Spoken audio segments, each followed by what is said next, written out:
আসসালামু আলাইকুম। আমাদের নতুন রাষ্ট্রপতি হিসেবে মির্জা ফখরুল ইসলাম আলমগীর সাহেব বঙ্গভবনের দরবার হলে শপথ নিলেন। এটা আমরা সবাই দেখেছি এবং এই অনুষ্ঠানে প্রধানমন্ত্রী, মন্ত্রী পরিষদের সদস্য, প্রধান বিচারপতি, বিদেশি কূটনীতিক এবং রাজনৈতিক ব্যক্তিত্ব সহ ১২০০ জন অতিথিকে আমন্ত্রণ জানানো হয়েছিল। এর মধ্যে সাবেক প্রধান উপদেষ্টা ডক্টর মোহাম্মদ ইউনূসও ছিলেন। তিনি ভিভিআইপি পদমর্যাদায় আমন্ত্রণ পেয়েছিলেন। সাথে তার প্রেস সেক্রেটারি শফিকুল আলমও ছিলেন। কিন্তু অবাক করার মতো বিষয়, এই শপথ অনুষ্ঠানে আপনারা হয়তো অনেকেই খেয়াল করেননি, কেউ কেউ হয়তো খেয়াল করেছেন, সদ্য বিদায়ী রাষ্ট্রপতি শাহাবুদ্দিন চুপ্পু সাহেব ছিলেন না। মানে তার উত্তরসূরি হিসেবে কেউ শপথ নিতে যাচ্ছেন, সেই শপথ অনুষ্ঠানে শাহাবুদ্দিন চুপ্পু সাহেব ছিলেন না। কেন ছিলেন না? কেন তাকে বঙ্গভবনে যেতে দেওয়া হয়নি?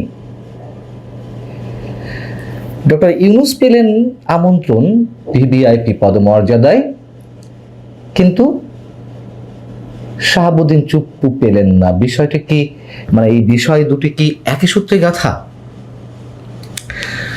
আমাদের প্রধানমন্ত্রী তারেক রহমান তার বিভিন্ন মানবিক কাজ বলি কিংবা তার আচরণ বলি নানান দিক থেকে প্রশংসিত হচ্ছেন।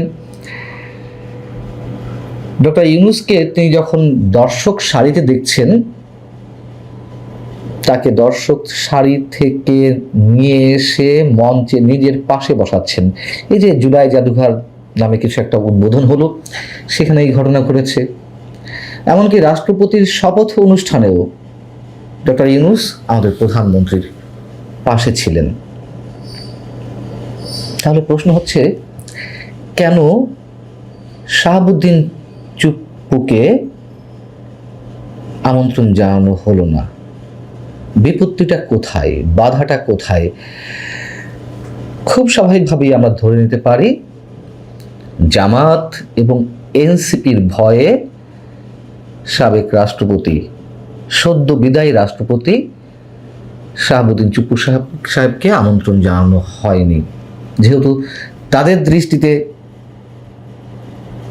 শাহাবুদ্দিন চুপ্পু সাহেব ফ্যাসিবাদের দোসর, শেখ হাসিনার দোসর, তিনি, তার কারণে সংবিধান ছুঁড়ে ফেলা সম্ভব হয়নি, তার কারণে বিপ্লবী সরকার গঠন করা সম্ভব হয়নি।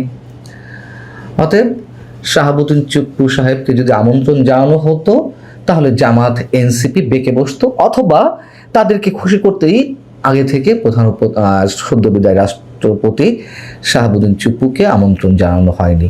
এটাই তো ক্লিয়ার মেসেজ। কিন্তু এই শাহাবুদ্দিন সাহেবকেই তো কাজে লাগিয়েছেন আমাদের প্রধানমন্ত্রী তারেক রহমান সাহেব,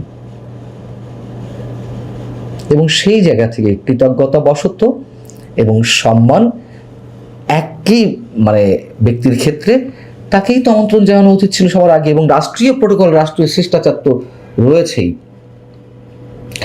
এবং এই মোহাম্মদ শাহাবুদ্দিন সাহেবের মুখ থেকেই তো তার নিজের যে দল আওয়ামী লীগকে লুটেরা, দুর্নীতিবাজ, ফ্যাসিবাদী হিসেবে উল্লেখ করিয়ে নিয়েছেন, তাকে দিয়ে সংবিধানের ধারাবাহিকতা রক্ষা করিয়েছেন এবং কাজ শেষে ব্যবহৃত টিস্যু পেপারের মতন ছুঁড়ে ফেলেছেন। অথচ যেখানে সাবেক প্রধান উপদেষ্টা ডক্টর ইউনূসের বিরুদ্ধে অসংখ্য অভিযোগ, দুর্নীতি থেকে শুরু করে মবক্রেসি, জঙ্গি শাসনের প্রতিষ্ঠা, যুক্তরাষ্ট্রের কাছে দেশ বিক্রি করে দেওয়া কথিত মার্কিন বাণিজ্য চুক্তির কারণে, এগুলো অভিযোগ কি? এগুলো তো দেশের 18 কোটি মানুষ সাক্ষী। সেই ডক্টর মোহাম্মদ ইউনূসকে আমন্ত্রণ জানিয়েছেন প্রধানমন্ত্রীর নির্দেশেই তো অবশ্যই এগুলো করা হয়েছে, তার অগোচরে তো কিছু করা হয়নি। শুধু আমন্ত্রণ নয়, তার পাশে বসিয়েছেন সম্মান দেখিয়ে। এবং আরো বড় যে বিষয়টি, এই ডক্টর ইউনূসের কারণেই তো 12ই ফেব্রুয়ারি নির্বাচন নিয়ে অনেক ধরনের সন্দেহের সৃষ্টি হয়েছিল। ডক্টর মোহাম্মদ ইউনূস যে তার নিজের ক্ষমতা দীর্ঘায়িত করতে, আরো দীর্ঘ বছর ক্ষমতায় থাকার জন্য 12ই ফেব্রুয়ারি নির্বাচন না দেওয়ার ষড়যন্ত্র করছিল, এটি তো বিএনপির কথা। খোদ বিএনপির স্বরাষ্ট্রমন্ত্রী, মানে বিএনপি সরকারের স্বরাষ্ট্রমন্ত্রী সালাউদ্দিন আহমেদ, তিনি নিজের মুখে বলেছেন যে গণভোট বিএনপি মেনে নিতে বাধ্য হয়েছিল, এটি না মানলে 12ই ফেব্রুয়ারি নির্বাচন ডক্টর মোহাম্মদ ইউনূস দিতেন না। আর কি প্রমাণ লাগে? অথচ 24-এর 5 আগস্ট পরবর্তী যে কঠিন পরিস্থিতি, সেই পরিস্থিতিতে রাষ্ট্রপতি হিসেবে মোহাম্মদ শাহাবুদ্দিন সাহেব যেসব সাংবিধানিক এবং রাষ্ট্রীয় সিদ্ধান্তের সঙ্গে যুক্ত ছিলেন, তার মাধ্যমেই সংবিধানের ধারাবাহিকতা রক্ষার পর্যায়ক্রমে এই 12ই ফেব্রুয়ারি নির্বাচনটি তো অনুষ্ঠিত হলো, এবং সেই নির্বাচনের মাধ্যমে বিএনপি এখন ক্ষমতায়। তাহলে আসলে সমীকরণটি কোথায়? শুরুতে বলছিলাম যে সবই কি একই সূত্রে গাথা? অবশ্যই একই সূত্রে গাথা। সেটি ডক্টর ইউনূস এবং শাহাবুদ্দিন চুপ্পু দুটির ক্ষেত্রেই একই সূত্রে গাথা। ডক্টর ইউনূস জামায়াত এবং এনসিপির অভিভাবক এবং মার্কিন প্রতিনিধি হিসেবে হয়তো এখনো নানান ধরনের খেলা খেলছেন। এনসিপি জামাতকে বিগড়াতে চায় না সহজে বিএনপি, যার কারণে ডক্টর ইউনূসের এত কদর আমাদের প্রধানমন্ত্রী তারেক রহমানের কাছে। শুধু ডক্টর ইউনূসের কদর কেন, ডক্টর ইউনূসের সাঙ্গ পাঙ্গ হাতা গুতা যা আছে সবার কদর তার কাছে নিঃসন্দেহে অন্যরকম। বিপরীতে আবার এই ডক্টর ইউনূস গঙের দৃষ্টিতে সাবেক রাষ্ট্রপতি শাহাবুদ্দিন সাহেব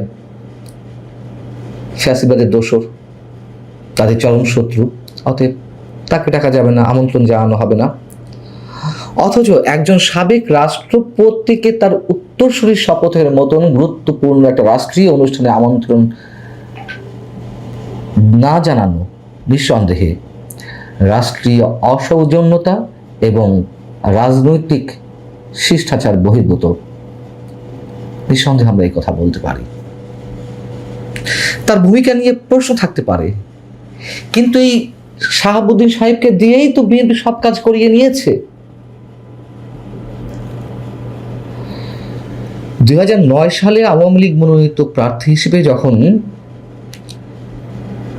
দলের বর্ষীয় নেতা জিল্লুর রহমান রাষ্ট্রপতি হিসেবে শপথ নিলেন, সেই শপথ অনুষ্ঠানে কিন্তু তৎকালীন সদ্য বিদায়ী রাষ্ট্রপতি, বিএনপি মনোনীত রাষ্ট্রপতি ইয়াজউদ্দিন আহমেদ সাহেব উপস্থিত ছিলেন।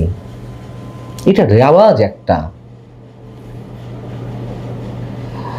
অথচ এই ইয়াজউদ্দিন আহমেদ রাষ্ট্রপতি পদের সঙ্গে তিনি প্রধান উপদেষ্টার পদও বাগিয়ে নিয়েছিলেন, এবং তারই ধারাবাহিকতায় 1/11 সৃষ্টি। তো আওয়ামী লীগ তো ইচ্ছা করলে ইয়াজউদ্দিন আহমেদ সাহেবকে আমন্ত্রণ না জানালেও পারত, কিন্তু জানিয়েছিল। ওই যে রাষ্ট্রীয় সৌজন্যতা এবং রাষ্ট্রীয় শিষ্টাচার, রাজনৈতিক শিষ্টাচার। বিএনপি অথবা আমাদের প্রধানমন্ত্রী তারেক রহমান যেই চক্রে আটকা পড়ে যাচ্ছেন, তিনি হয়তো বুঝতে পারছেন না তার আশপাশে যারা রয়েছে তারা যে তাকে কোন ভুল পথে পরিচালিত করছে, একটা সময় নিশ্চয়ই তিনি বুঝবেন। আমরা যারা এই মুহূর্তে তার সমালোচনা করছি, হয়তো তার দৃষ্টিতে আমরা শত্রু হয়ে উঠছি, কিন্তু তার যারা কাছের মানুষ তাকে কোথায় নিয়ে যাচ্ছেন সেটি বিশ্ব কূটনৈতিক জায়গা থেকে অভ্যন্তরীণ রাজনীতি পর্যন্ত হয়তো বিএনপি এটি অনুধাবন করতে খুব বেশি সময় নেবে না। বিএনপির চেয়ে বড় কথা হচ্ছে তারেক রহমান, যিনি আমাদের এই রাষ্ট্রের এই মুহূর্তে অবশ্যই অভিভাবক, সরকারের নির্বাহী প্রধান এবং অবশ্যই বিএনপির দলীয় প্রধান। তার এই ভুলের কারণে অবশ্যই সবাইকেই কম বেশি পে করতে হবে। ভালো থাকুন সবাই, আল্লাহ হাফেজ।